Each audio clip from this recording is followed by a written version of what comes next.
Kejaksaan Agung membantah anggapan politisasi pada kasus korupsi yang menjerat mantan Menteri Perdagangan Thomas Trikasih Lembong. Kepala Pusat Penerangan Hukum Kejagung, Harley Sregar, mengklaim kasus korupsi Tom Lembong terkait kebijakan impor gula pada periode 2015-2016 murni bentuk penegakan hukum.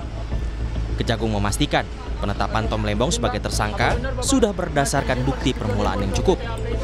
Kita tidak mau berandai-andai, tidak mau berpolemik. Ya, kami fokus menyelesaikan perkara ini dan sekarang seperti yang sudah disampaikan setidaknya ada 90 orang saksi yang sudah diperiksa, termasuk di dalamnya juga ada ahli, dan sekarang sedang dihitung kerugian keuangan negaranya, kemudian sedang didalami apakah ada peran dari pihak-pihak yang lain. Ya. Seolah-olah bahwa ada politisasi, dan kita sudah sampaikan, di mana politisasinya? Tidak ada politisasi di sini, ini murni penegakan hukum.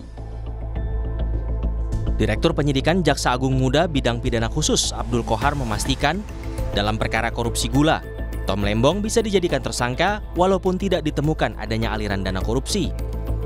Namun posisi Tom Lembong sebagai Menteri Perdagangan yang memberikan izin impor yang menguntungkan orang lain bisa terjerat pidana. Korupsi sesuai dengan pasal 2 dan 3 tidak mensyaratkan bahwa seseorang itu harus mendapatkan uang. Ketika perbuatan dia melawan hukum, ketika perbuatan dia menyalahgunakan kewenangan, kesempatan karena jabatan keduanya padanya yang dapat menguntungkan orang lain, atau menguntungkan korporasi, maka dapat dimintai pertanggungjawaban secara hukum. Sebelumnya, Indonesia Corruption Watch (ICW) mendorong Kejaksaan Agung menjabarkan jerat pidana dan kaitannya dengan kesalahan tersangka. ICW menekankan tak semua kerugian negara dapat dikategorikan sebagai perbuatan korupsi.